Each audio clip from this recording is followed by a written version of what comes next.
hate the most is when you don't want the ball. I hate it. You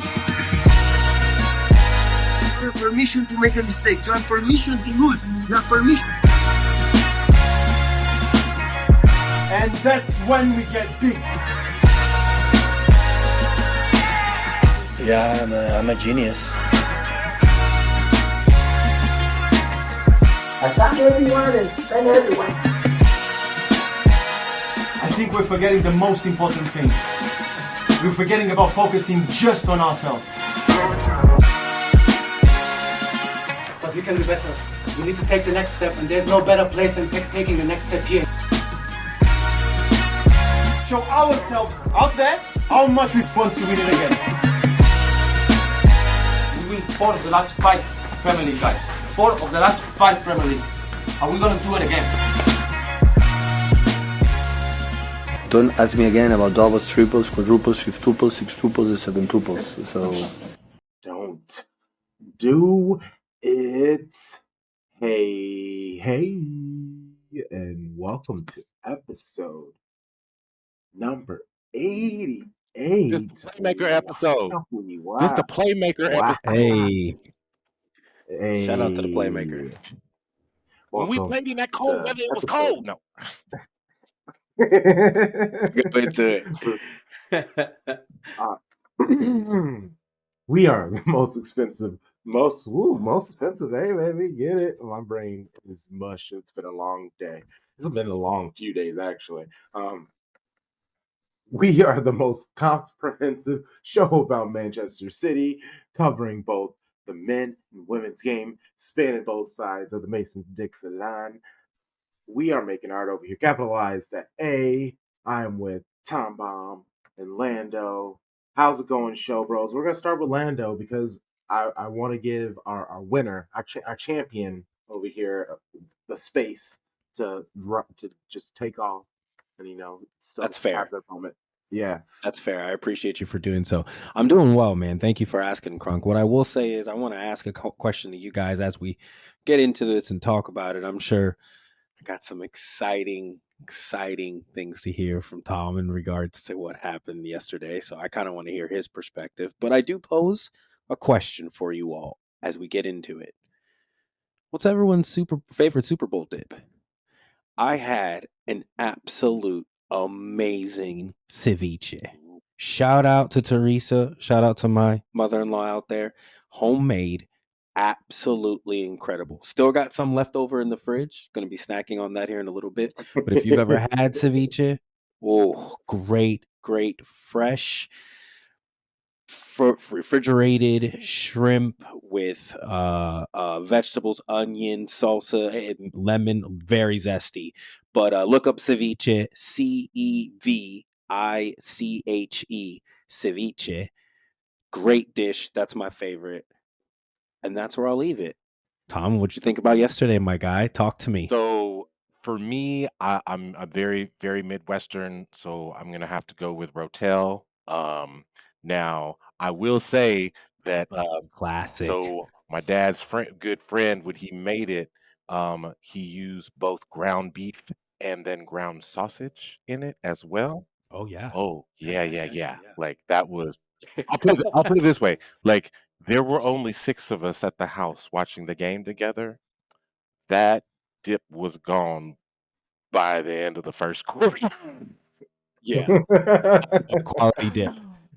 Oh man, but I really do have to say that Manchester City Women's Football Club are affectionately known Baby Blue Baddies. They kicked the day off for me correctly by getting that dub, and then the home nation winning AFCON against all odds after they had fired their manager after the group stage was just kind of set me and was like, okay, we're in the right mood.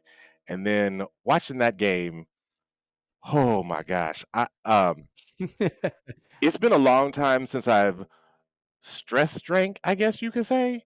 And yeah, I don't even know what they're called, but it's got tequila, triple sec, some lime juice, and then some top it off with a Modelo and some tahini. Whew. Oh, Jesus. Yes.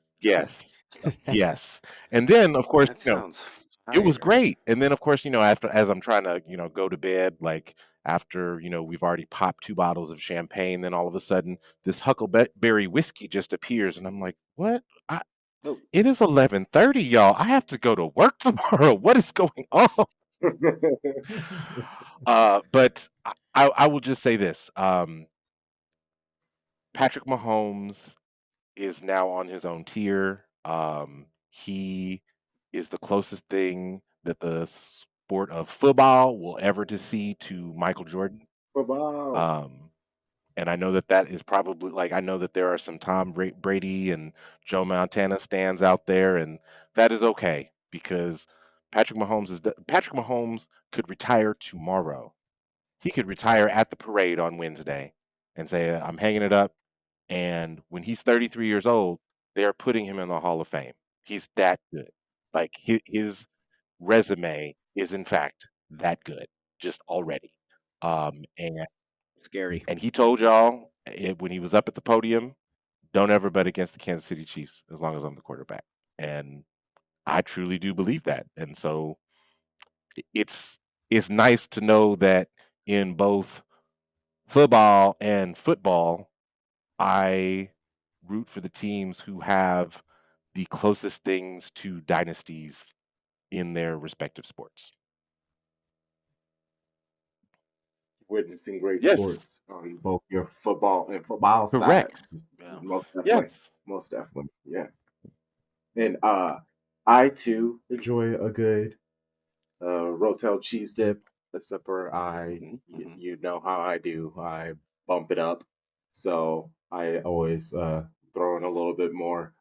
It's the Fairfield milk, so it's like dairy free, but I throw in a little bit more of that to thin it out because I throw in more cheese and garlic and peppers and all kinds of just extra stuff in it. So it's legitimately like a taco dip. And instead of I use ground beef and chorizo. Ooh, Oy. yes.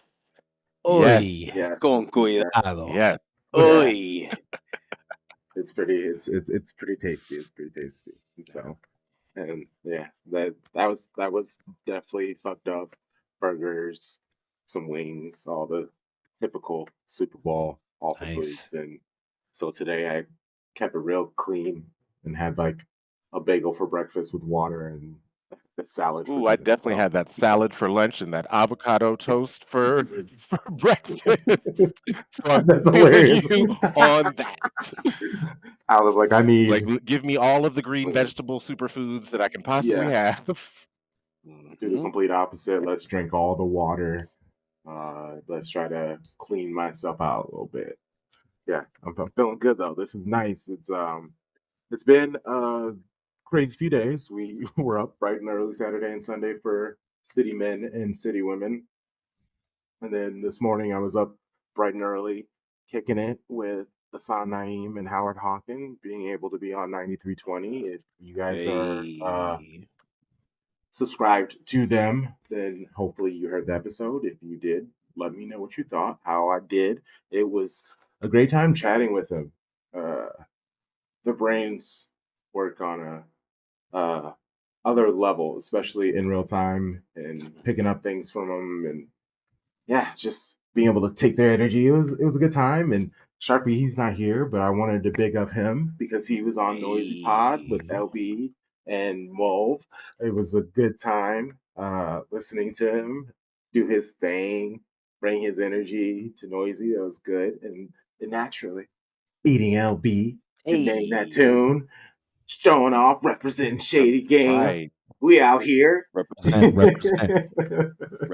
Represent. So yeah, it's just it's real nice seeing one of you guys out doing the thing because I know a lot of people probably just think that I'm hoarding all the guest spots, but it's just like I'm the one who's free in the middle of the day.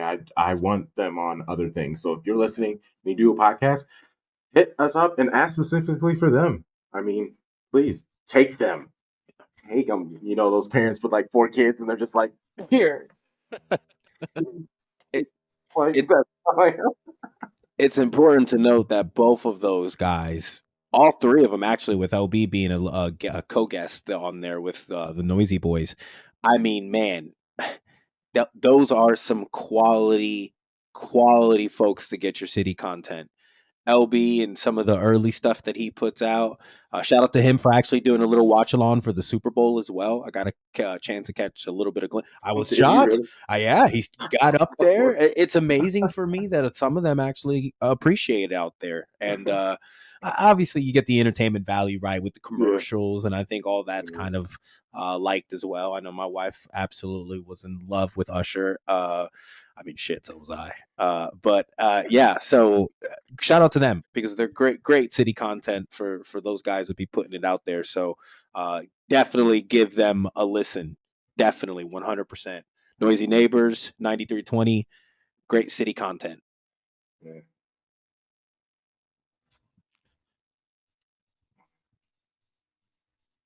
Well, let's get into Let's it. do it. Yeah.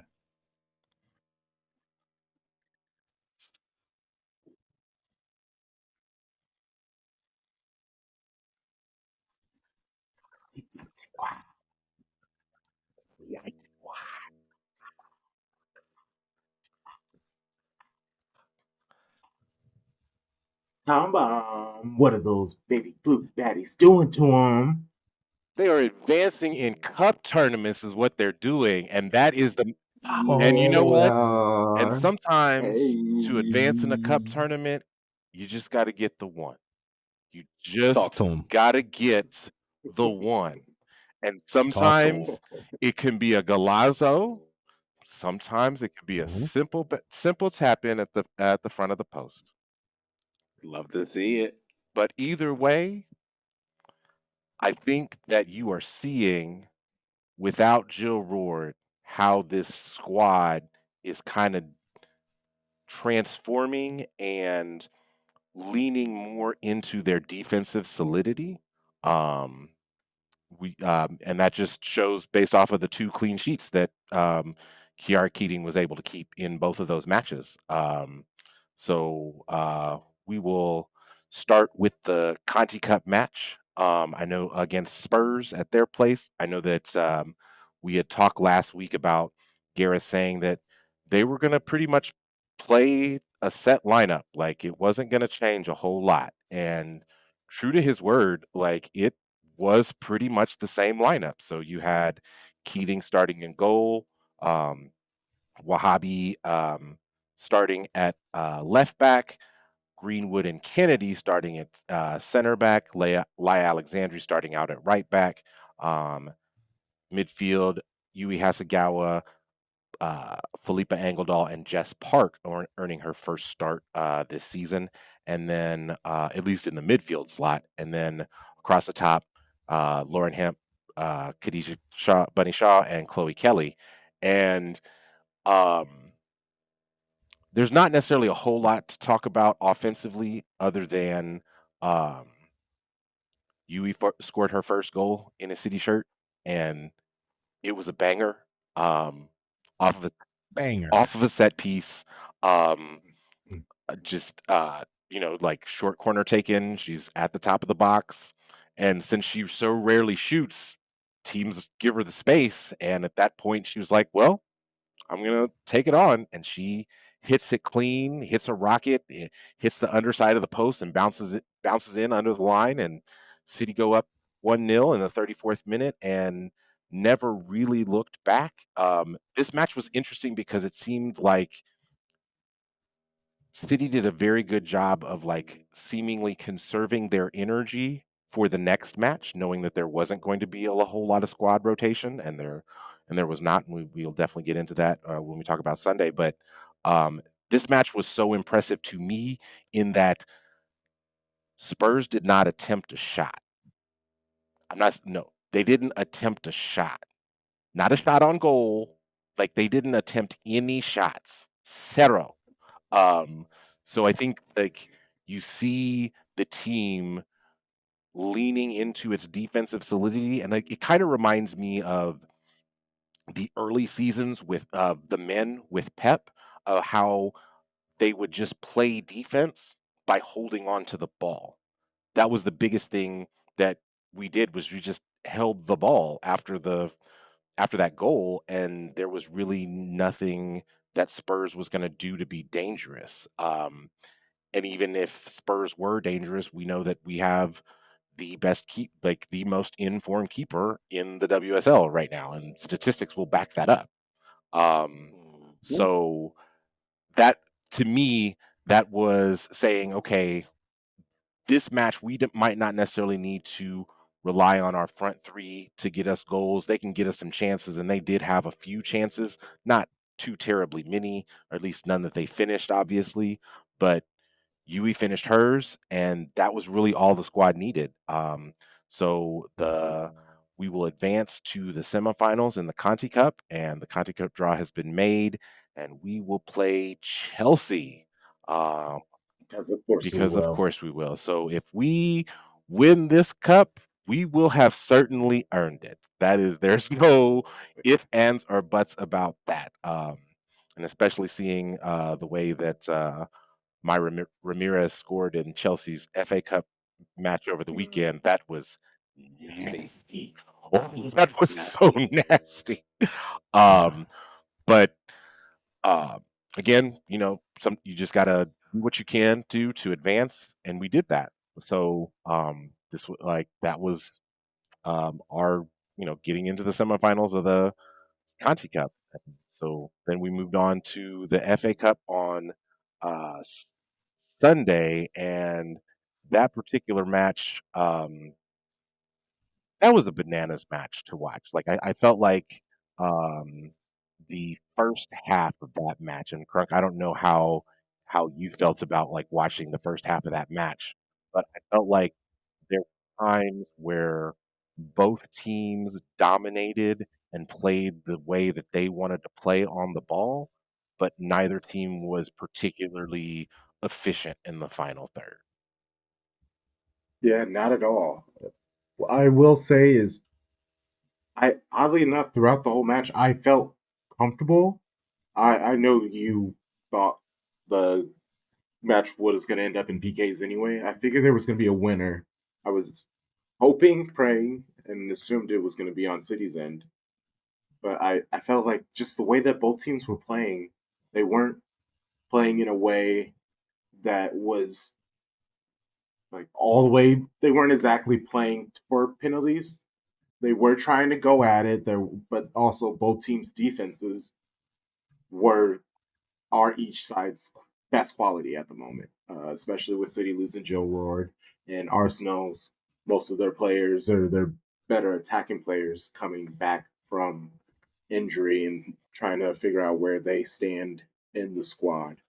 So yeah, it was just a lot of beautiful passing on both sides and just Keating playing lights out, just in general. Yeah. So let's get into our lineup for Sunday. So again, we had Keating in goal, and I know that I've been saying this for at least a month. Like Keating needs to, she's going to play in this match because she really thought that last time that we went to Meadow Park, she lost that match for us. So like she needs to play in that match, and she needs to be big in that match. Yes. And it was apparent that based off of her play that she was ready. Um, Let it be known that's the second thing that you actually called right. The first thing I'm going to point out after we do touch on this, because I've been saving this. I actually have a little quote that you dropped earlier, but go okay, ahead, please okay. continue. So You came with heat a week ago. The heat needs to be acknowledged. So left to right, we had Layla Wahhabi, Alex Greenwood, Laya Alexandri, Kirsten Kasparai, holding mids, Yui and Laura Coombs. Then we had Jess Park running the show, Lauren Hemp, Chloe Kelly, Bunny Shaw up top. I think that I was really amazed in the first half, specifically, like just the good areas that Jess Park was popping up on the pitch, just like little half spaces. Um, to take a turn, make a pass, get a touch, get it out wide, and she really directed traffic well until like in halftime, and that was you could tell that that was a large adjustment. Like at halftime, they decided that they're gonna have Kyra Cooney Cross mark Jess Park one for one, and that really did kind of start changing the dynamics of the match a lot. So you saw in like that first 15, 20 minutes that City was kind of on their heels a little bit. And it was a little bit disconcerting to see. And they were Arsenal made their subs first. They made and I think Meg was the one that pointed it out on the Breaking Bread show. Like you just know like clockwork in the 65th minute that Jonas is going to make a sub, and sure enough, like in the 66th minute, like he brings off Katie McCabe and Alicia Russo, and brings on Stunna Blackstenius and Steph Catley. Which I felt was insane. I felt was I got insane because, like you said, they had control of the situation, I got and why would you kind of bring off your I got killers? Well, straight up, Katie McCabe. I got the Russo sub, but the Okay. Katie Yes, McCabe sub did not make any sense to me. Like that, like I felt like She's a scoundrel. She's a downright yes, scoundrel. I yes, just want to yes. get it out there right now. She's a downright scoundrel. She's a bulldog of a yes. player, and I'm not a fan. I'm just getting it out there right now. I'm not a And fan. you know what? Here's the thing: if she played for my team, I would be so down for her. Like, absolutely. Yeah. No, yeah. And I'm not saying she's to the level, but I compare that same mentality to a Dwight, to a Draymond Green. Yes. You cannot stand the antics when you play against it, but when you're on a team with her, you're 100% Yes, like I'm in you on need that in your Yes. foxhole. And I just don't. I do not like her. I do not like her. I just don't.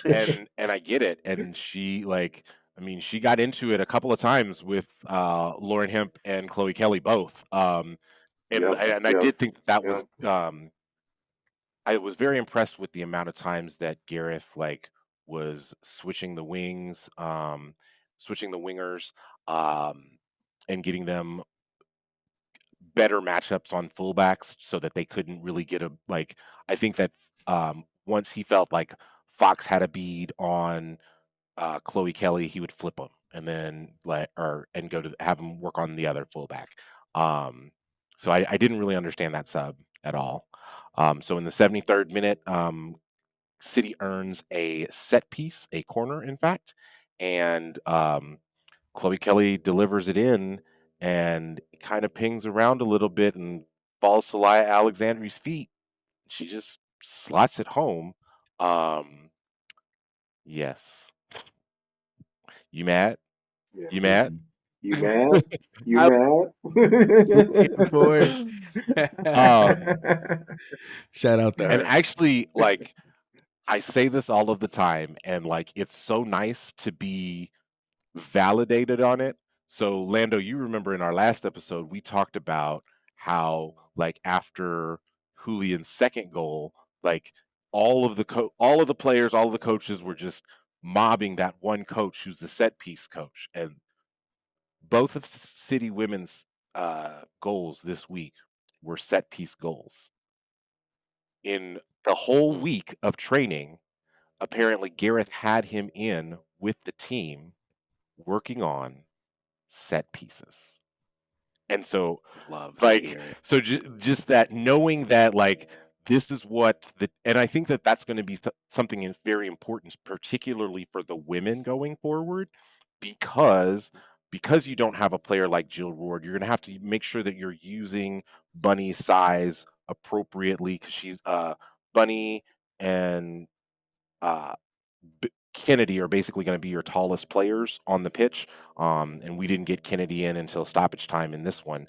And I think Charlie even said it on the watch along, the Alex Greenwood is a terrific defender. The one place that you can get her is when she has to fight for an aerial duel. And it's not that she's not a tall player. It's not that she's not a physical player. She just kind of misreads the ball and when she needs to jump sometimes. So yeah, there's sometimes that she can get got in the air. But in the 74th minute, 1-0 City. And then at that point, it just kind of seemed like it became the Kiara Keating show. yes. At just Amazing the stops. saves that she was making, just even the save that she bobbled, Yeah, I guess you could say that maybe part of it crossed the line, but I don't feel like all of it crossed the line. All of the I ball. mean, do we Yeah. want to go there? Because that was a moment, right? That was, Yeah. I think, a huge moment. I think a lot of Arsenal fans. I'm very curious to hear some of our Arsenal friends and their rebuttal to some of this, because that was a moment for him to bitch about. I Well, mean, here's the I well, They I they really don't they know because of the angles that I saw. I just want to get it yes. out there right The now. angles were awful. The angles were awful. Horrible angles, Meadow Park. What are you but doing? here's the deal. Like in like the first 10 minutes of the match, like on a driven ball in, uh Lotte Moy like takes her forearm to Bunny's face and not in the box and nothing is called. Like I would be surprised if the FA did not, and like I'm sure that they have probably they might look over this later in the week, but I would be surprised if um they did to her what they did to Rachel Daly, which is basically issue a retroactive red card and suspend her for 3 matches, because even that was the definition of violent contact. Yes, it was And egregious. like I'm not out here saying that Lotte Moy is a dirty player. I like far from the contrary. Like, and like her reputation about being a clean player like kind of precedes her in a lot of ways. At the same time, that was that was dangerous and violent conduct inside of the box. Like, and I don't know No me gusta. who was looking at what or why, but whatever. Like survivement bans. That's really all of it needs to happen in a cup competition, and so we have done that, and we now know from the FA Cup draw that we will Uh, we will be taking on Spurs away again in the again. quarterfinal. Um, no, it might not be the greatest matchup for us, but I think we've already beaten this team several like in league, in cup competitions. We know what they want to do to us, and we know how to break them down. And we obviously know how to play with the ball such that they won't get a single solitary I shot. Exactly. Yeah, I was just about to say that. Also, slight, just kind of, just personal flavor and tasting, especially from the college basketball side. T would get this if he was here. I don't like playing a team more than 3 times. Period. Yeah, Period. Bar none. I just don't want to see after the third or the fourth time. I mean, at this point, you know when I'm gonna pass gas. Like you know everything at yeah, that point. You know what I yeah. mean? Like you really can only do so much. So that's just my thoughts on that. And it will be interesting to see if there is some sort of like rotated lineup, or if they're like what shifts that Gareth is going to try and lean into, just to get that advantage um, on Spurs, just to make sure that we advance to the semifinals. So, Well, yeah. if I Yes, may say please. something real quick, uh, I've been low key stressed because Gareth has been doing such a decent job this season and 2 big wins this week. And really, I would have to give him credit for this until he gave all of his credit to Carlos Vincent. And it's just like, okay, then, Gareth, Carlos, good job, you. But like, GT, what are you but doing, I man? think like there, yes, and I think that there's a level of humility to know. No, There's a nope, level of humility to no. know that, hey, I'm buying it. I'm struggling. Like my squad is struggling with set pieces. I need to find a way. Like I need to find a way to score off of them. Let me Take let advantage of of the the tools and resources resources available. around Yes. you. So, Yes, yes. which I I don't think like because I know. don't think that that's something that Gareth Taylor of the 21-22 season would have done. I don't even think that that's No. something that the Gareth Taylor of the 22-23 season would have done. So, like, I do have to give him at least that little bit of credit for that. But we Fine. we continue in league play with probably the most anticipated match of the WSL season, as it has shaken out. Chelsea hosting City. This is going to be at Kings Meadow, not at Stamford Bridge, and actually, that's probably a better environment um, for that. This match is going to be really interesting. Like, Emma Hayes has been trying to do a lot of different things, and it's very apparent that her squad wants them to be. They want to win a quadruple. Like, they want to win all of the trophies that are available to them in the last year of Emma Hayes. That stated, even though their 5 match form will give you 5 Ws, yes, like, and that's kind of what you expect. The way that they're getting those Ws is not super impressive. Like, Crystal Palace is not a good team. Like, they're just not. Like, even in the championship, they're not doing quite that well.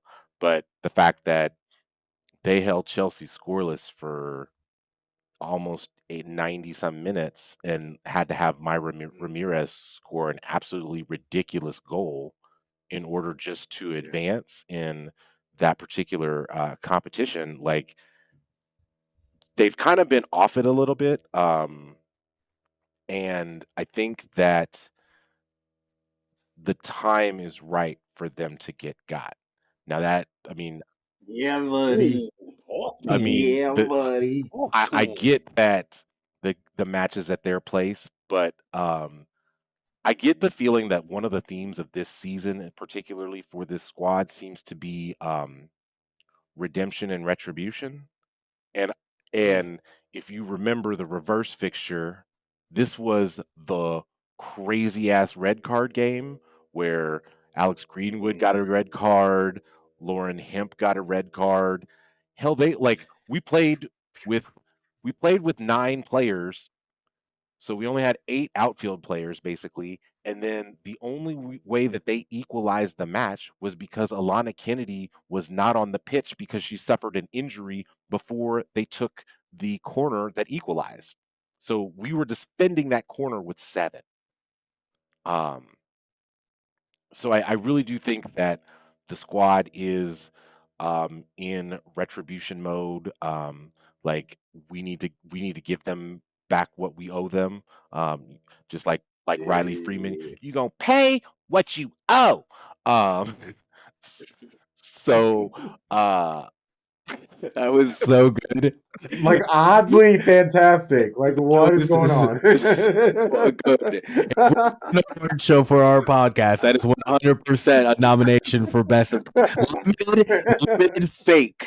limited fake impersonation. That wins. That was quality. so yeah, I mean, but yeah, we owe them something. So I think that the time is right, and I see a evenly played match. I see a well played match, and I see it. I see a 1 goal victory. I mean, it could, like, honestly, it could be 1-0 like the last 2 matches. It could be 2-1.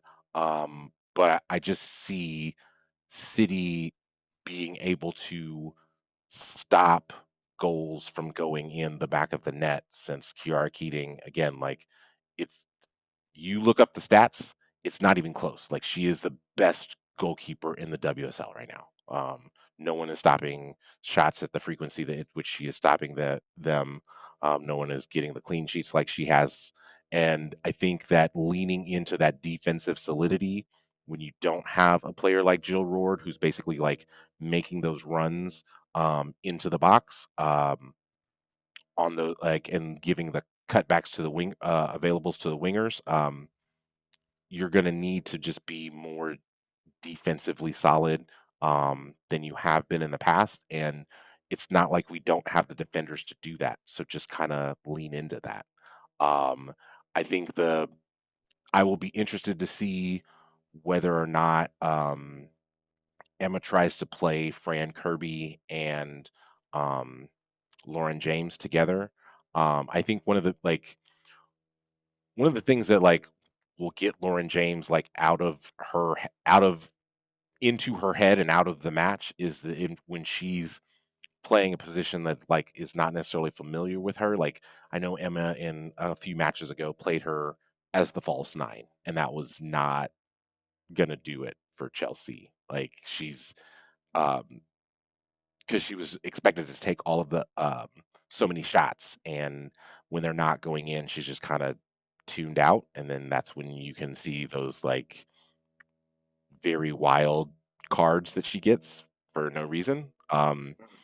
So I'm not like now that Emma has Myra Ramirez, and appears to be in form, and I think Fischel's kind of like they're slow playing her health a little bit, and I'm not sure how much of that is like, oh, she's actually hurt, or oh, let me make sure that you're good for this international break, because that's my other job.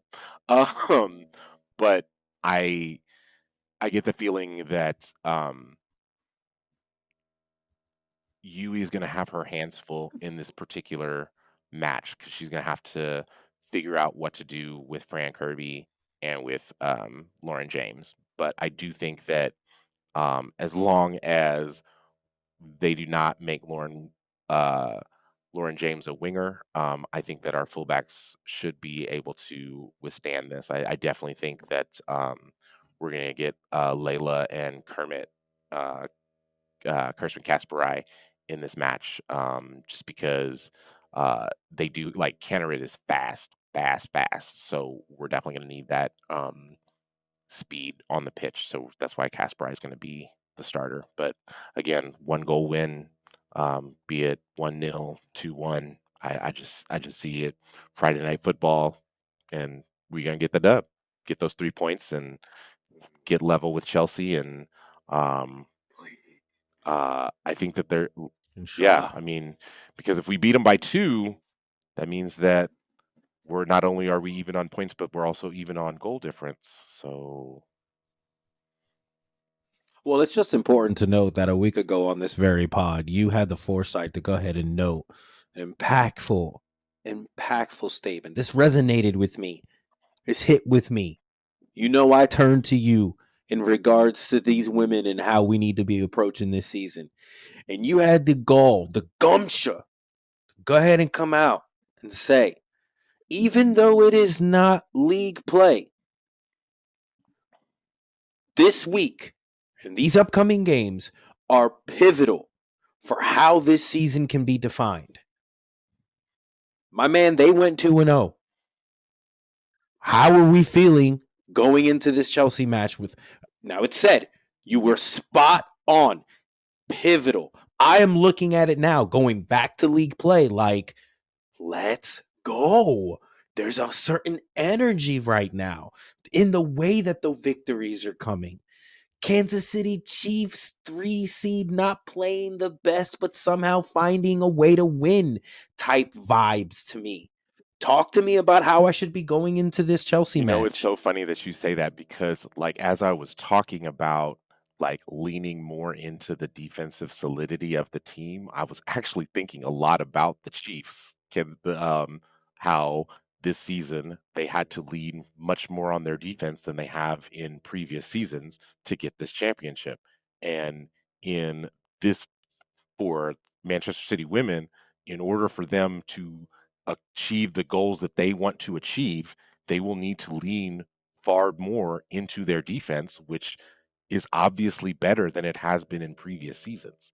So I think that defensive solidity that we're seeing, yes, it is cup competition, and yes, it's survive and advance, and maybe you're not trying to expend a whole lot of energy, and um, knowing what you have available to you, and knowing that obviously it's been um, the defense has been what is carrying you through the season. Like, yeah, those 7 goals games are nice, but like the fact that like they come off of the heels of like, oh, but they let in 0 goals. Like that, I know that Charlie says all the time, like clean sheets don't matter. Like, like, but at the same time, I think when there's this disparity, like there's far more talent disparity in the WSL than there is in the Prem. I think like anybody who watches footy can see that. But so when there is that much disparity in talent, when you are one of the more talented squads and you can go out and dominate the uh, lesser talented squads and make sure that you're not going to score, you're not going to get a shot on goal, you're not going to get a shot. Like that says to the other that there's a demoralizing angle to that, and I think that's what we will need to lean on going forward. And I think like just even to expand upon that, like in so many ways, like that match Sunday, like defined the season not only for us, but it's defined it for Arsenal too, because at this point they're 3 points off. Excuse me, they're 6 points off the lead. Um, Even if we win and level points on Chelsea, and they win over the weekend as well, and they're just 3 back of all of us, like we still, Goal differential's way yeah, down though. goal Goal differential. differentials for them is way Their down. goal differential's bad. They like we still get to play Arsenal at our place because when we play them in the season, we play them there.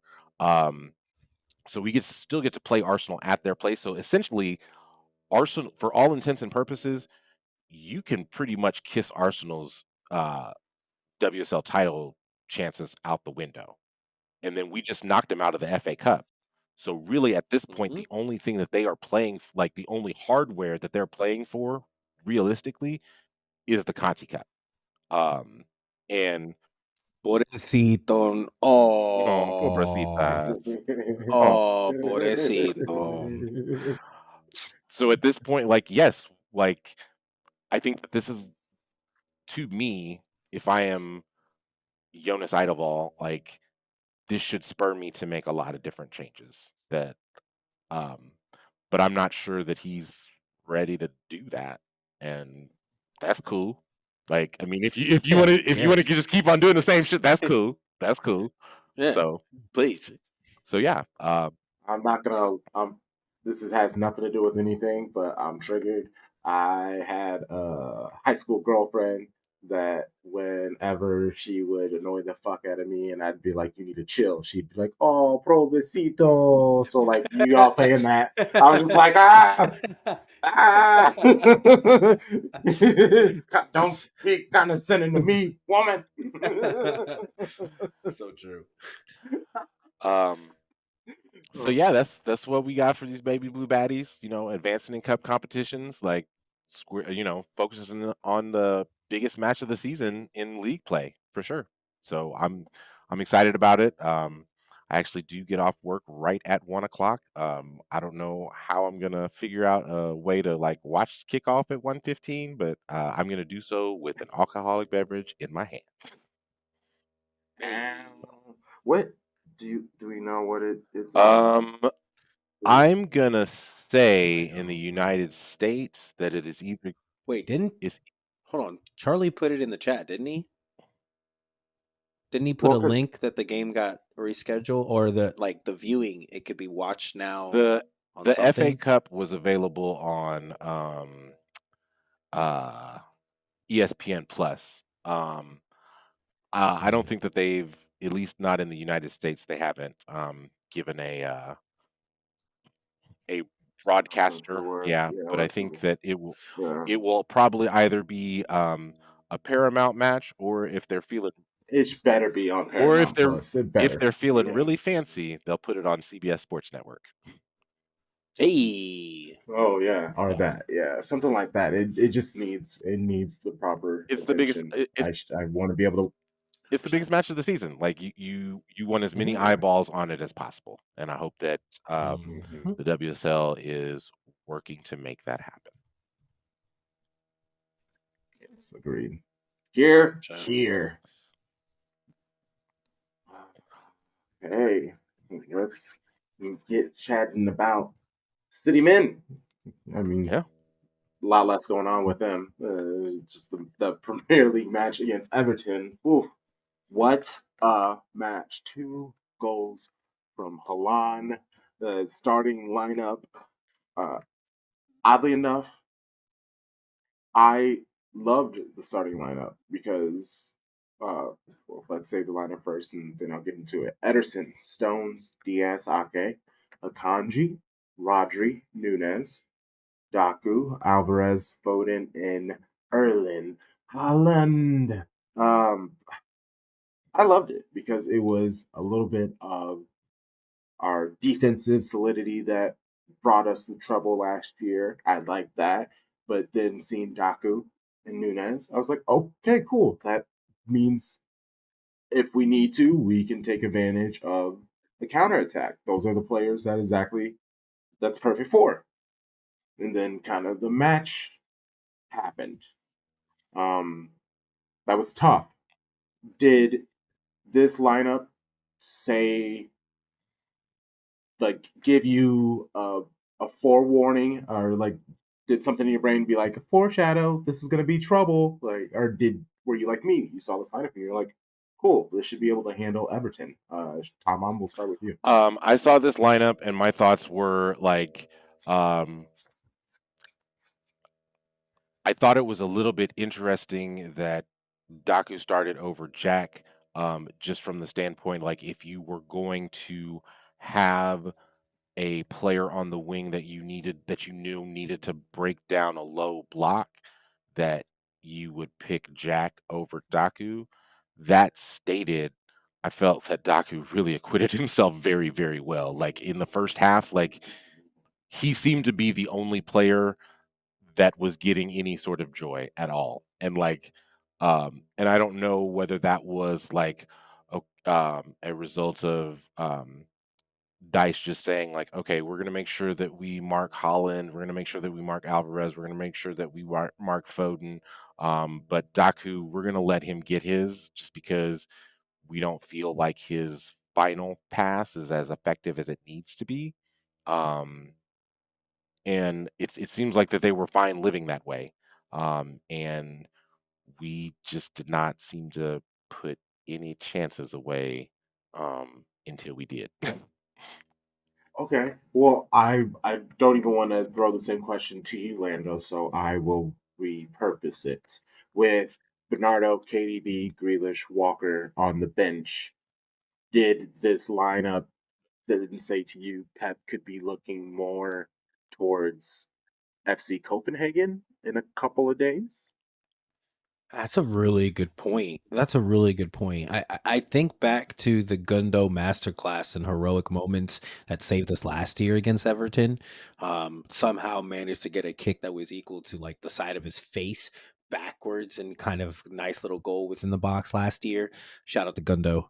Laughing at him at Barca Mm, though.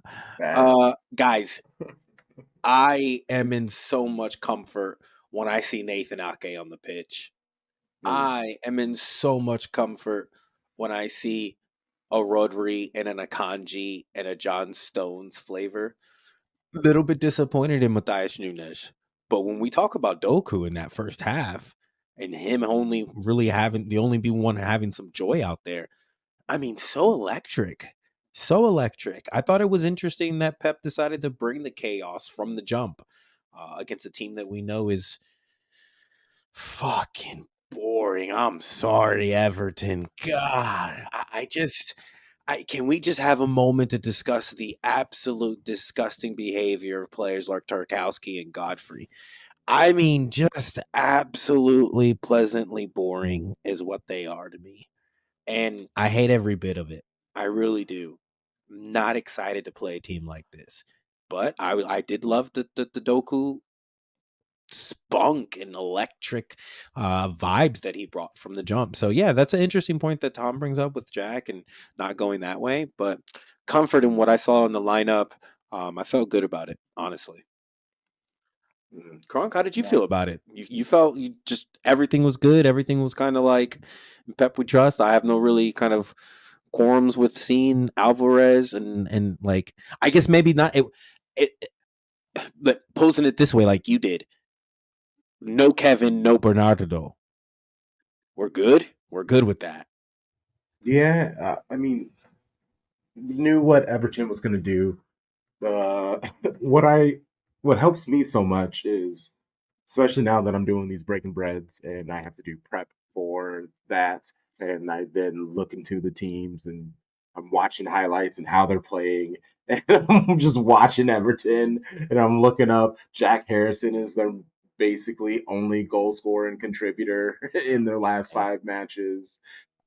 The just overall Pep is basically unbeatable when it comes to playing. Sean Dyche in Manchester City has easily dispatched Everton through Who was history. So suspended for it's this match for yellow?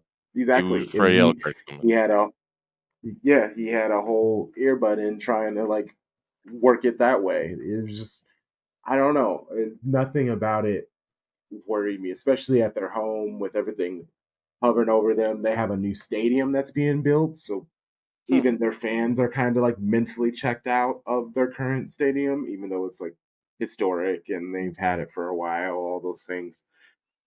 Yeah, I wasn't worried. And I naturally want to start where everybody starts is fucking Godfrey kicking Ederson in the face. Like, Seriously. bro, I'm so tired. I said it on 9320. Look, I'm furious. I'm angry. I'm upset. I'm not surprised. I saw the same thing happen with Bunny. Will I should something happen? Yes. Do I think something's gonna happen? Absolutely not. And so with that, I can't even spend too much time being trying to rage against it because all it's gonna do is just stress me out. And this club needs our support, not screaming at the sky because it's raining. They are who they are. We know who they are. It is what it is. We were unified in booing the Premier League anthem though when it did come on prior to the match. So it's good to point that out real quick. And Sharpie told us it wasn't a good idea, even though I know it's a completely different thing. That's Champions League and that's Premier League, but I don't know. Well, We gotta yeah. They're all evil. They're the ones who are the cheats. they can all get this lawyer work. 115 You heard? charged them. They can all get this lawyer work. You heard?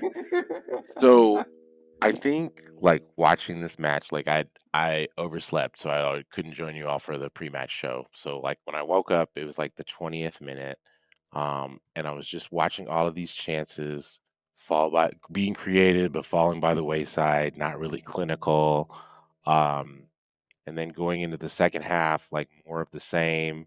Um, even once we made the subs, even when we subbed out Akanji and Nunez, we still weren't like clicking or firing. And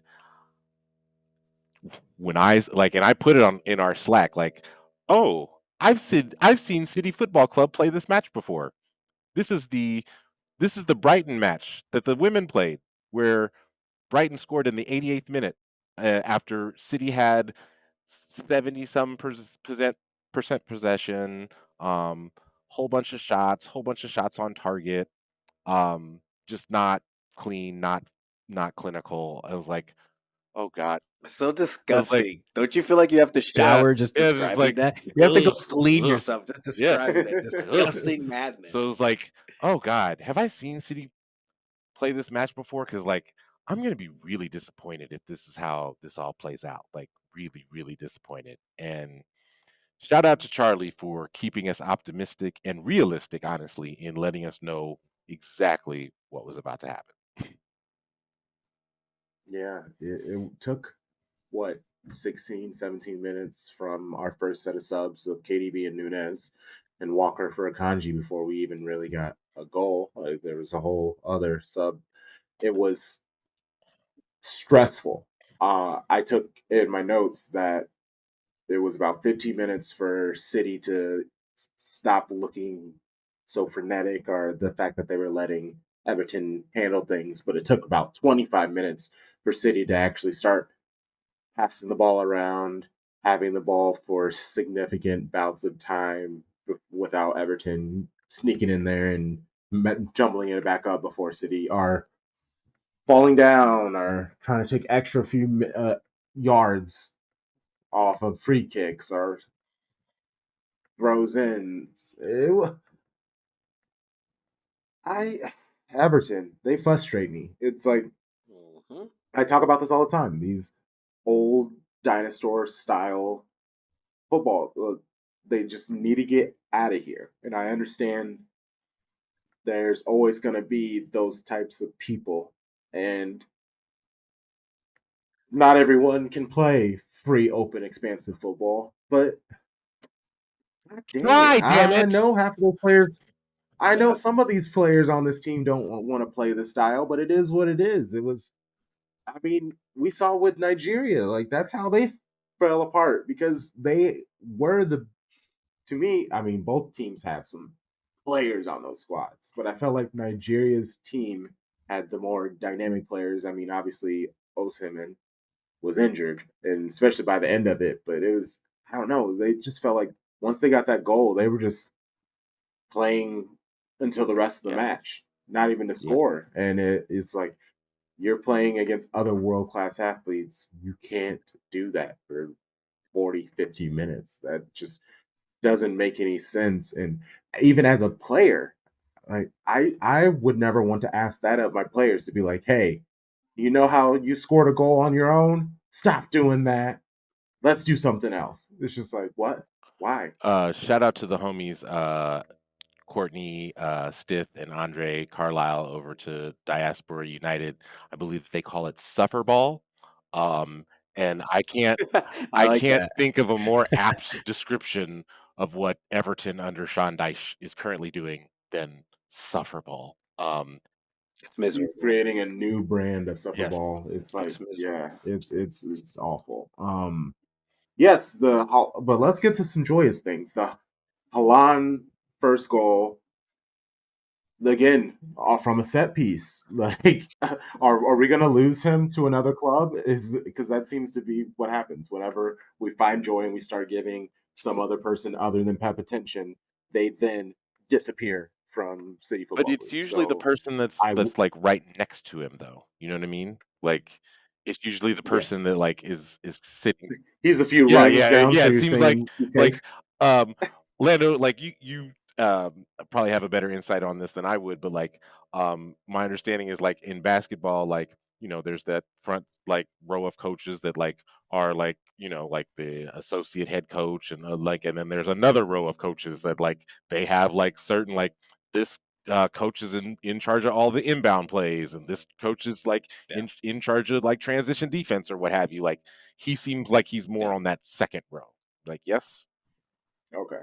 Yeah, 100%. And some of those guys on the second row are only exclusively looking at one to two things. So like whatever it is, I mean, he probably, not to say that he's like only like a one trick pony, right? Like that he only knows like set pieces or anything like that, but like his role is clearly just that. And that's perfectly fine, but I mean the refreshing things that certain managers or certain assistant managers or coaches bring to the table and the ones that you confide in, um, no matter what the role, I think it's important to note that it's whether you are a one trick pony or whether you're as diversified as anyone else, you are needed. It is needed. And if you fit a role, you fit the check marks, then it's gonna work somehow. But I mean, I don't know. I don't really like the concept of even talking about losing a manager into existence or losing a side. But we've lost so many lately, boys. We've lost so many. It's Yeah. shameful. It really is. It It was really is. And crazy. Pep doesn't have. He somehow goes away. Do you recall the summer? This when we were in Asia doing our preseason, he still didn't even have the full coaching staff agreed on. One of the guys that he was bringing on was at Saudi League, leaving and coming back. So it's one of those things that he's very unique in that sense that he keeps it going. He just keeps it going somehow. Too tight for me though. I don't really like it. Well, I mean, to your point, I think Lando, you said this a few shows ago. You said, this is when old boy left and went to United. You said winning. Laton. You said winning is a disease, and you want some of what we got.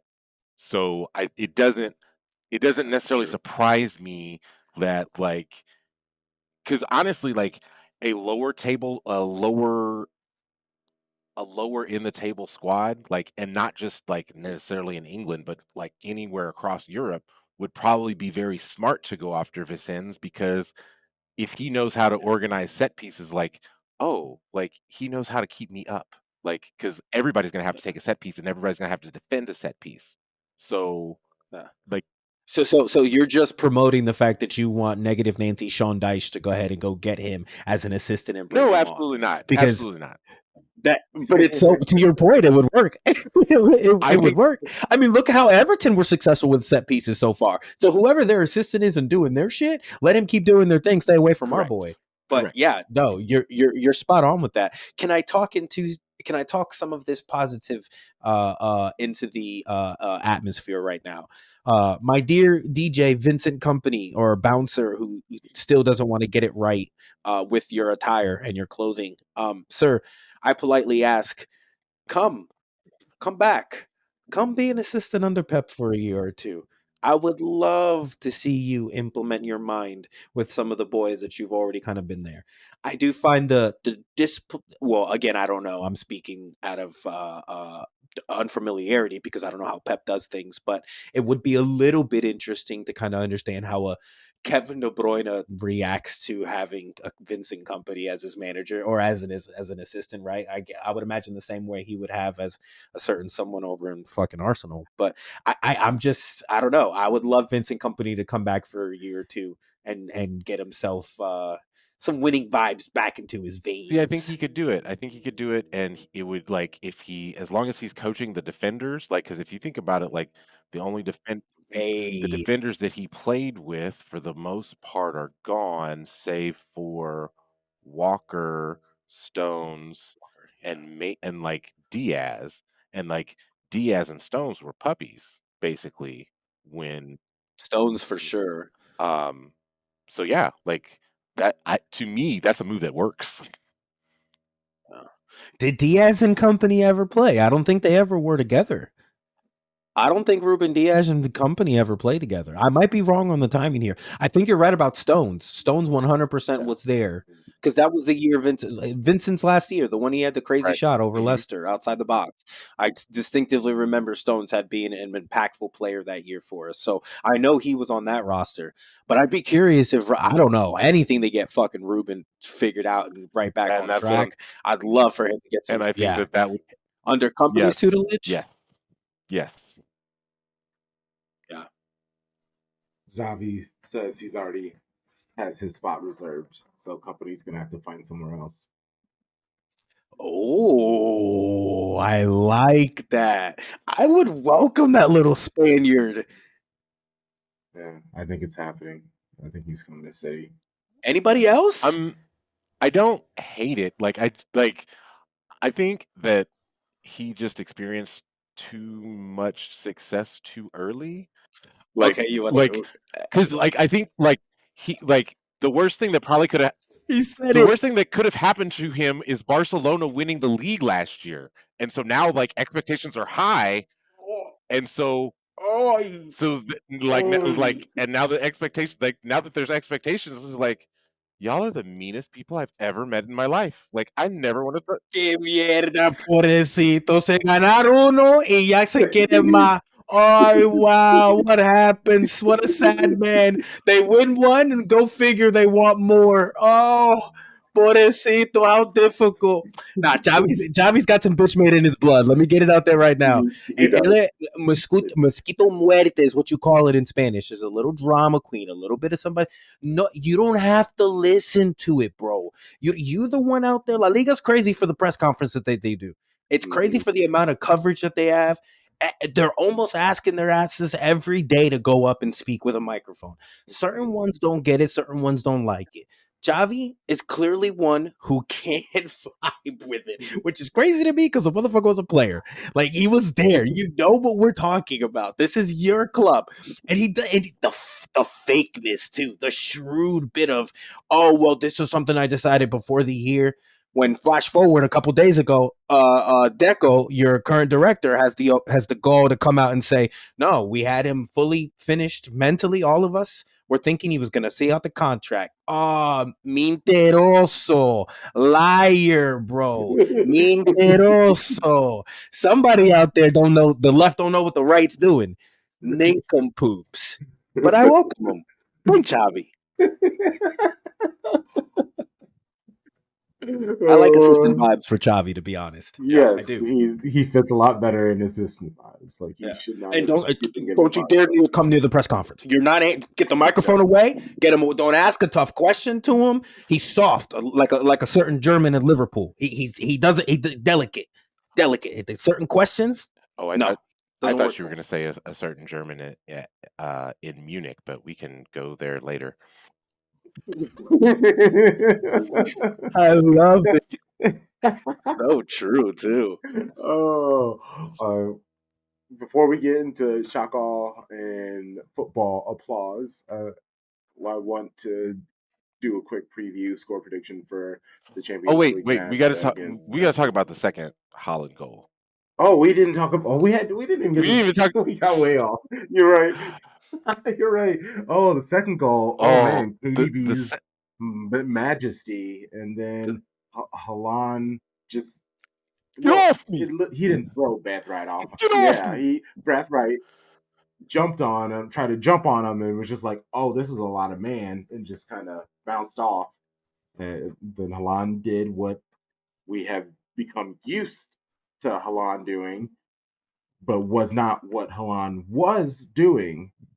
So it does look like we got our Halan back. We got our man back. 2 goals. He looked so joyous. You could tell he needed those goals. That goal does not happen without the dogged work that Nathan Ake did outside the box to win the ball. Off specifically off of old as Methuselah Ashley Young. I cannot believe that man started in a Premier no. League. He's still He's doing still doing it. God bless his heart. I'll say it. No, I need him to piss in a cup.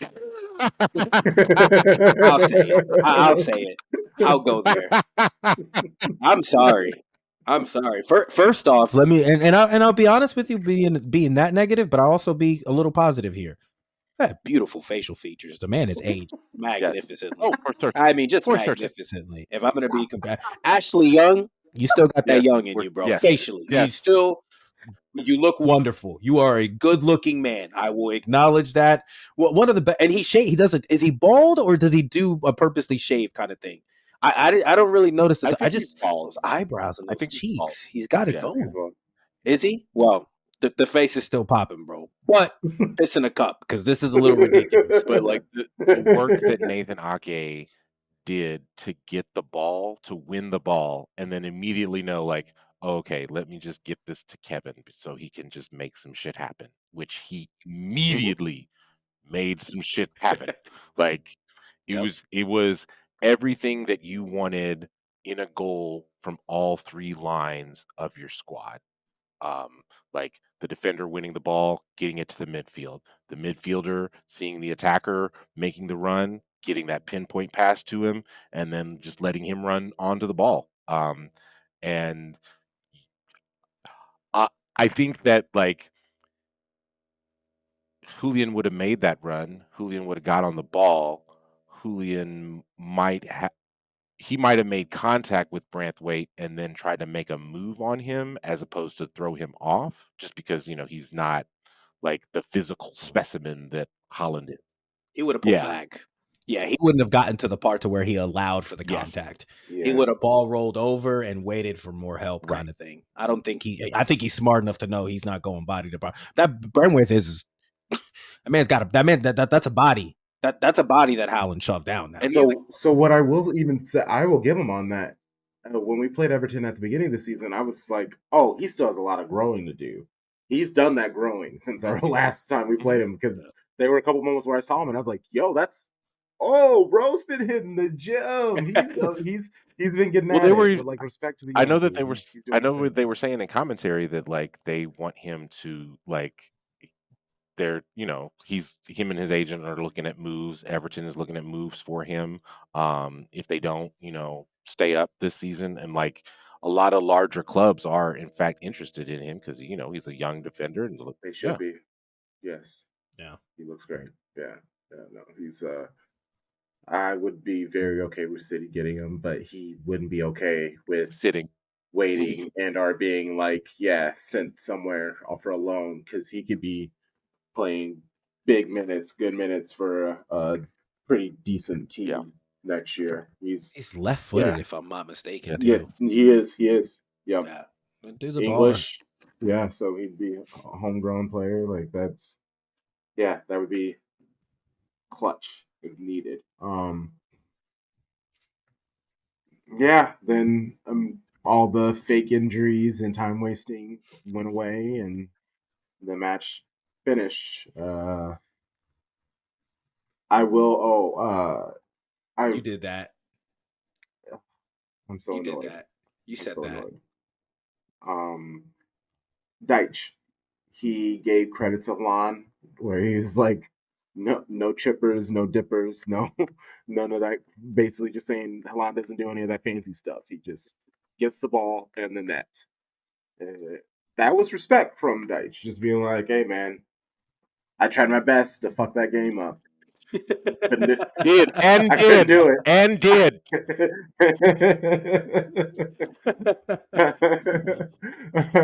Oh man, That asshole takes pride in it, too. he I can't does. stand him. He loves it so Gosh. much. Could not And support again, anything it's he like does. I don't like playing it, but watching someone else play it, yeah, that's fun. It's a good time. Watching him frustrate the hell out of another squad, love it. But dude, leave my squad alone. Let us beat you. Yeah, seriously. Ugh, it's annoying. Anything else in the match before we move on? Cool. Manchester City traveled to Copenhagen in the first leg of a round of 16 to play at the Parken. Thanks again to Morten Parsner of Kvartai Bold. They are a FC Copenhagen podcast. It was a wonderful conversation talking all things Copenhagen. You can still watch the episode, run those numbers up before the match plays. He was fantastic. Honestly, let me know very much about the team. They have really just like a defensive midfielder who's great, and he's kind of been their version of their Rodri. He will be their best player and their biggest. He's going to be the one who's going to give us the most trouble. Why can I not find his name? Oh well. Rasmus Falk. There we go. Rasmus Falk.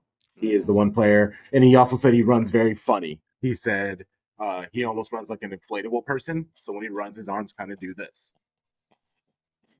So you'll notice who he is. Hateable person. Yes. Yeah, and he did that during the recording too. He did this. I was like, "Oh, we're out of here." I like this guy. I like him. Yeah, he said best case scenario, it's a 1-1 draw. There have been key players injured. Normally, Copenhagen plays a pretty open, fun, entertaining style that falls into City's trap. So he thinks the manager is going to try to play for a more destructive style. Not quite Everton bad, but it's going to be, not the most fun possibly. But they're the type of team that they can't help themselves. They're going to want to attack. And that's kind of the good thing when you play those teams who normally do come at you. But then when they play Big Bad City, they try to change their tactics for one match, but in their heart of hearts, they want to run at City. And that's what always happens. They start getting like the strikers creep up further and further. They're helping less and less on defense, and City are able to pick apart in that midfield, the 1-2 passes, get players open, and score, do our thing. I am hopeful. I really want a 2-0, but for some reason, I just don't think it's going to happen. 2-1. I think it's going to be a 2-1. I think they're going to get one on us. They're home. I hear that it's a really strong place. The crowd is very loud and raucous. They're going to bring it. So I think that if you kind of look at the bench of this, and I haven't looked at the traveling roster to Copenhagen. Um, but and you can correct me if I'm wrong, but looking at the bench, it kind of tells you who's about to start in this next match. So I have Ederson in goal. I think we're gonna have Akanji, Walker, and Vardiol as our defenders. Rico's gonna sit alongside Rodri. We'll have Jack, KDB, Phil, Bernardo, and then Holland up top. And I got 3-1 in this match. Like, just kind of let them know, like, hey, like, this is cute. You know, y'all got a nice little place here, but we are the defending Champions League champions, and we're about to show it to you in your own house. So I got 3-1 to us. And actually, I take my one. We're not giving away goal. I think it's 2-0. Excited love it's it. 2-0. Build on a little clean sheet, Yeah. huh? That'd be nice. Yeah. The One Football website has a FC Copenhagen predicted lineup, and if I'm looking at some of these names are a little bit familiar. Alunusi, who actually played in the Prem, Goncalves, who actually came from Sporting Lisbon over there to Copenhagen. They got some ballers. They got some ballers. Obviously, we brought up Falk. Baby Hoyland is actually there. Yeah, this is a good team. Good Yeah, little but roster. Baby Hoyland's been broken all season. Oh, really? Yeah. And that ass is about to get broken. Oh. 3-0. Oh, let's Do go. it. Let's do it. We're, Yes. we're stomping. We're stomping. And I think you set the situation perfectly. They cannot help who they are, and they're going to want to go forward. And to them, I say, you're at home. I encourage you to play your ball. I encourage you to play your ways. Because quite frankly, sir, matchup to matchup, in where we are in the Champions League, where you're Danish champions, you've done everything. We play your game and go for it, Papa. Be who you are. Wear those stripes. 3-0. We're putting 3 on that dome, boy. Because when you play your game, you ain't playing man to man with us like that. 3-0. 100%. Love that. Love that. All right, some shock, awe, and football applause. I actually do want to change it because we more and more talk about the football world outside of Manchester City, and who Shades of Blue is soon to become is outside of the Manchester City bubble. So I feel like, yeah, let's just shock, awe, and football applause. We can talk about anyone without having the, especially because when I wasn't here and Sharpie was like, "Oh, I know Crunk prefers it to be premiere. Why are you putting it on me? Don't blame me." No, fine. No more of that anymore. Now it's just football applause. You talk about whatever you want, and don't try to be like, "Ha ha ha!" I'm done. I'm doing outside of what Crunk says. Do whatever you want to do now. Now what? Just get. Charlie's revolutionizing stuff It really out here. is. Really is. Well, because I had the idea in my head and I've been thinking about it for a while, especially after like Lando and I both were talking about Girona for one episode. And then that was like, okay. And then I wasn't on that episode and then he said that about it. So I was like, oh, there we go. It's official. Because even when I was listening to you guys, when you were covering the match, which by the way, I didn't talk about that. I loved it. How you each took a match and you all did the thing, the shared love. I love that very much. It was just, it's great. It's great hearing you guys. I mean, Yeah, that's right. my manager, When Pep says it to you. When Pep gives us a compliment, man, that hits, baby. That's my coach. That's my manager. Yeah, it's and even I was talking with Sharpie about the differences when he was recording with Noisy, like all that stuff. Sometimes you got to experience and record with other people for you to kind of be like, all right, you might pick up new things because a lot of you guys, yes, this is a visual pod, but I know when you're getting close to finishing up what you're saying just from, I guess, the way you talk and the pauses and stuff that you Yeah, so that's usually why I'm pretty good at killing, I guess, dead air and knowing things like that. Um, I love it. There's just the whole process of getting to know each other and other people, and then just slowly taking over the football content community. Baby, we out here. We out Let's here. go. Hey, Shaka and football applause. We got those damn Scousers first, Man City second, Arsenal third, Tottenham fourth, Aston Villa fifth, Manchester United sixth, and Newcastle seventh. Everton, Burnley, and Sheffield are kicking it at relegation station. Everton, Luton, and Nottingham Forest, they all sit within 3 points of each other in that whole last spot in relegation. And then, what is it, 16th and 15th spot. Uh, Burnley and Sheffield, they kind of feel locked in to get relegated. Everton could possibly get saved by earning points back from fighting that independent commission ruling. Everton, without their 10-point deduction, they'd be sitting in 12th behind Chelsea. Scary. For where Everton stands and how hideous of a play style they employ at times, they really aren't having a bad season exactly. And Sean Dyche, I hate to say it, really should get respect for what he's doing with his club. Sean Dyche and his like merry band of ass hats. Like, I get it. And old Ashley My Young. shock, yes, like Beautiful, Ashley Young. they're gonna get my shock for giving City one hell of a fight. My applause though is for Girona Football Club, who was properly dispatched by Real. Like, you could tell that Real, they were looking forward to that match.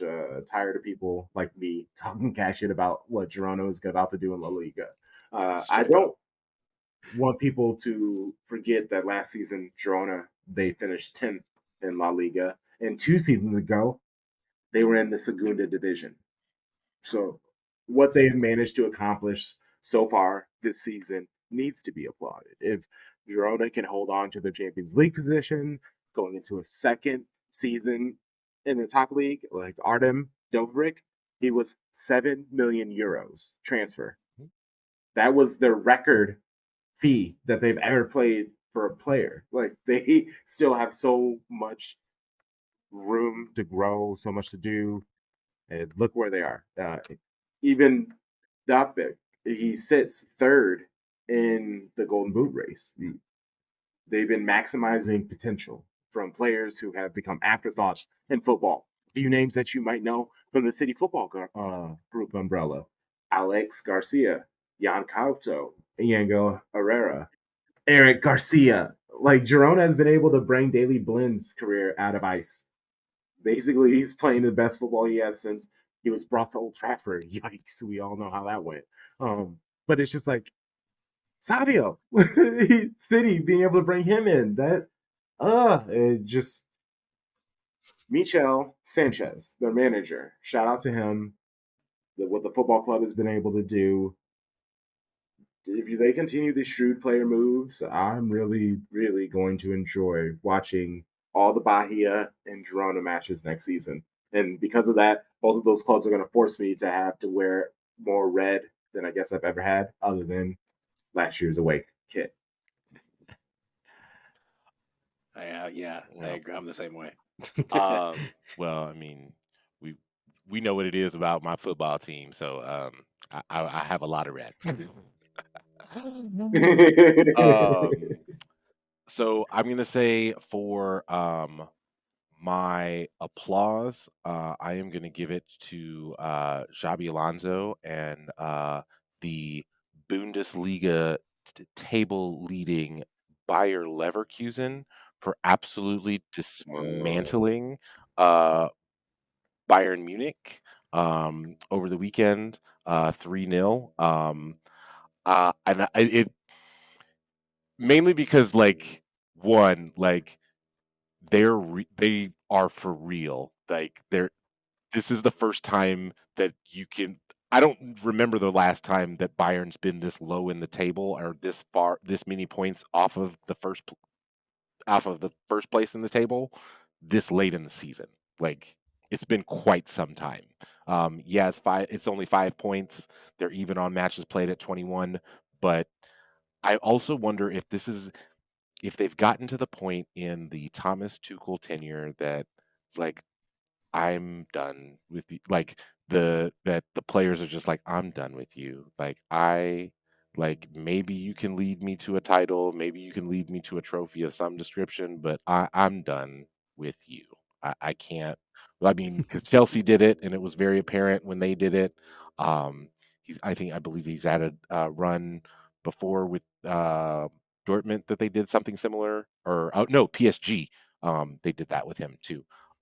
So he- that like, but all hats off to Xabi Alonso and Bayer Leverkusen. Like they really do look like they are gonna finish strong and like take the Bundesliga title away from Bayern Munich, and that's something that you don't see every day. My applause is going to go out to D1 D1 Arkema or D1 Féminine in France, showing the heart of a champion, uh, Olympique. How do they call it? What is this called? Olympique Lyonnais or Lyon. Yes, Leonis. Lyon. They played PSG, and even though they were already 10 points ahead of PSG in the table, they've already been running away with the league. They did play PSG, and PSG's it looked like they were going to get them.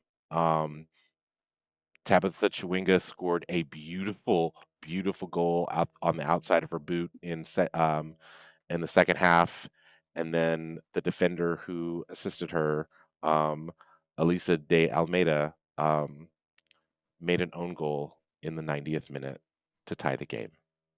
And but like that's really just some heart of a champion type shit. I'm not I'm not in I'm not engaging in the Lindsey Horan discourse on on the Smart, internet. smart, Oh my Uh, smart. god. other than as excuse me, as Courtney of Diaspora United so aptly pointed out, she called her mama dumb in the New York Times. Like she called her mama dumb in the New York Times, the paper of record for this country. She called her mama dumb. Now I'm fairly certain that like if any of us were to ever do that, we would just be unalived on the spot. Muerto. Muerto. Yes. Muerto. Um, and then just my shock, like I've already talked about it before. Um, AFCON is the most fun tournament on earth for footy, Mhm. and It's pretty dope. um, I know that the streets in all the cities in the Ivory Coast were just lit. It was really cool to see Didier Drogba um, be as Yes, animated as he was. yes, he He was was. Yes, feeling he it. was. Um, just for a team to like barely advance into the knockout stages, and then having barely advanced, then and firing their manager to win the whole thing on their home turf, like I mean, that's just some of the stuff that dreams are made of. You love it. Like I can't get in. Like I'm sad that that tournament has ended, um, but I know. it brought me such great joy, and I'm so grateful for it. Nottingham Forest is appreciative to get their like 6 players back. Yes, they are. Dortmund probably is probably excited to get their striker back too. Yeah, especially Yeah. and we're waiting for him. Yes, Shout out to Cote d'Ivoire. Shout out to Cote d'Ivoire. He's a baller. Uh so I got a little bit of some fun rivalry I want to bring to the pod.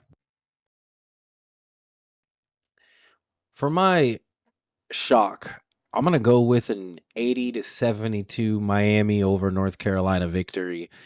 Coach T, Coach Derek, I think we have to have a conversation with Charlie and those North Carolina Tar Heels.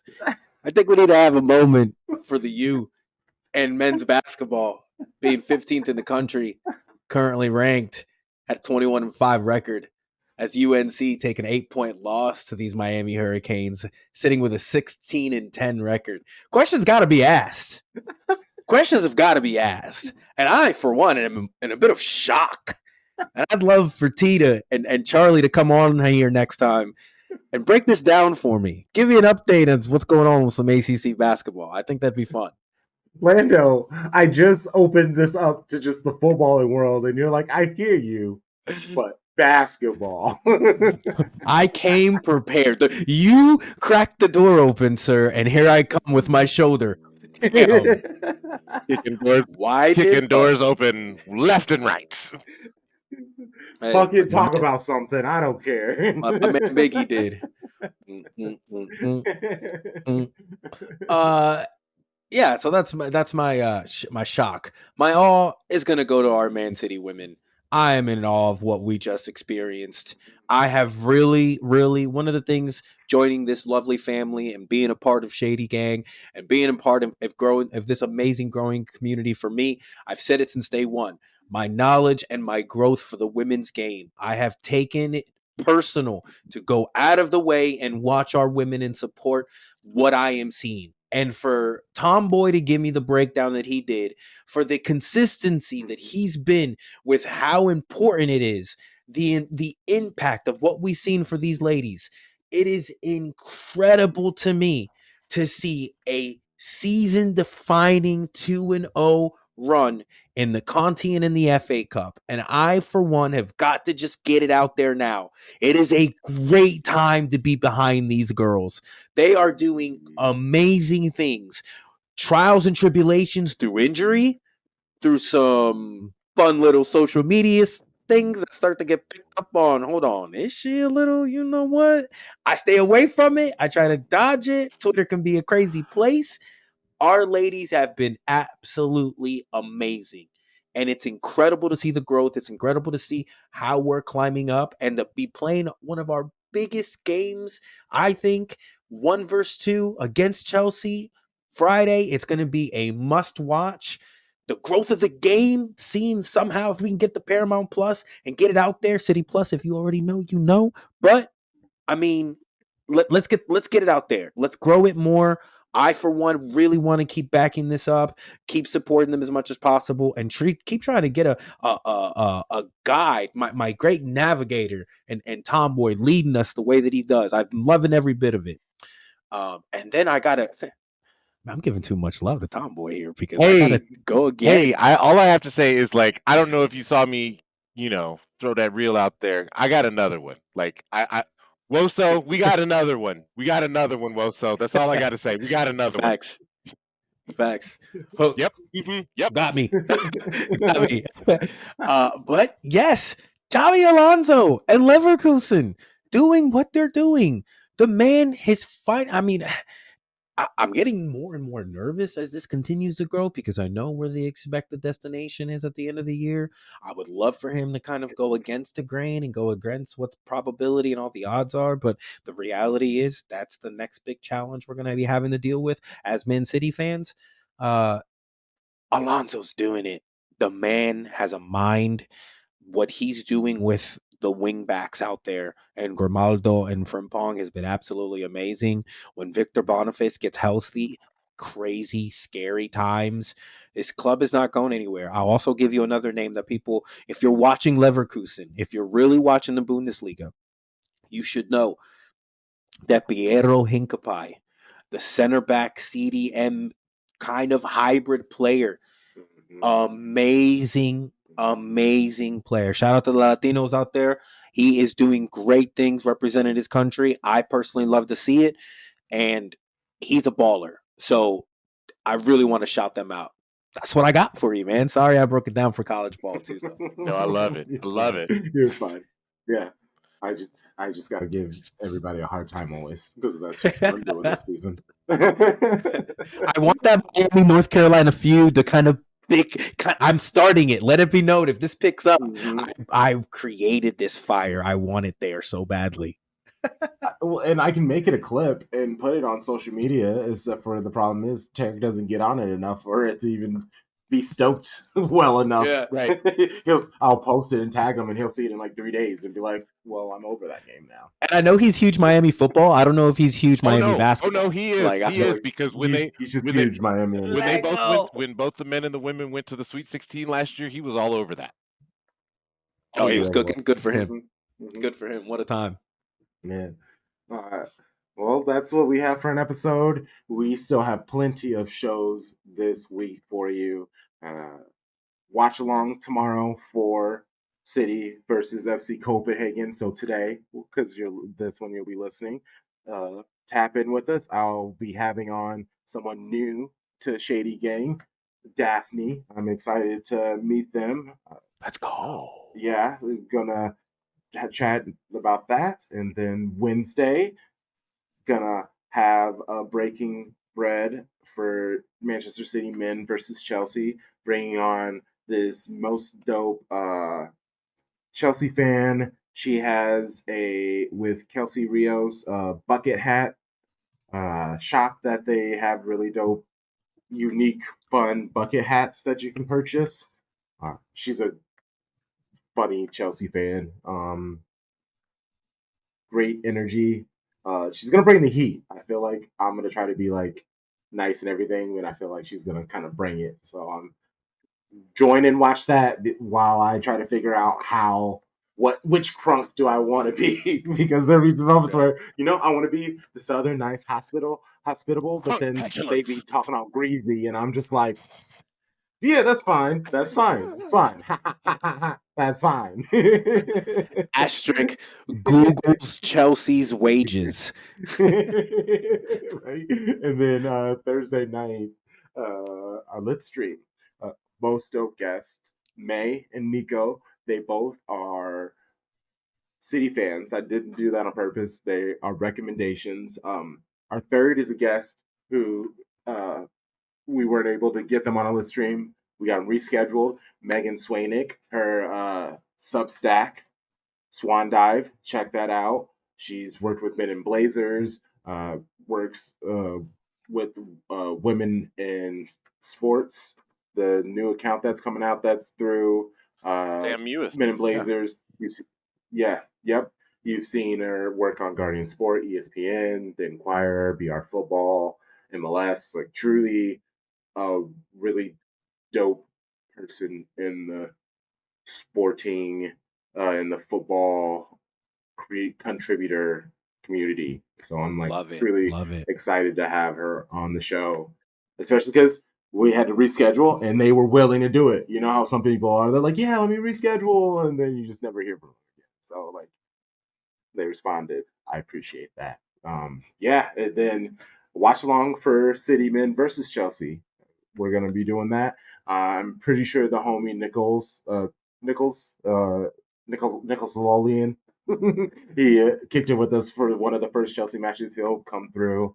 I'm gonna see if there's maybe some other Chelsea people I could talk on, maybe Musa or Melina if she, because it's not actually, it's midday match actually. Shoot. I was just about to look at it and see. Yeah, it's a midday match. Yeah, it's a midday match. It starts at it's a midday 11. Love it. Yeah, so plenty of shows. All that stuff is in our show notes.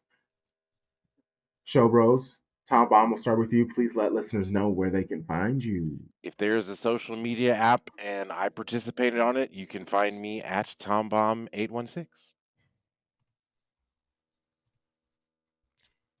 On Twitter, Shades of Blue. That's all you need to know. Okay, and he said it. Like don't follow me because it's actually, I like just getting my just like random thoughts out on and through tweets. And now there are too many of you who like care about me as a person, and sometimes I just be wanting to like tweet stupid stuff or sad stuff, and then someone will be like responding and being like caring, and I'm like, bro, it's fine. Everything's fine, guys. Everything's like, fine. I'm just over here shit posting. It's all good. Just shit posting. I just want to tweet some like sad lyrics or something because I'm like sad for like 0.25 seconds, and then I like hop back over to the other page, and I'm like, all right, football, let's kill it. Like, bro, like, let me do my thing sometimes. Like, I love you guys. Thank you for caring about my mental stability, though. Thank you. Like, I actually never change that. Don't stop that. Thank you. Yeah, I'm sure there's more notes on here, but I'm not reading them. You know the vibes. Shady gang, shady gang, shady gang.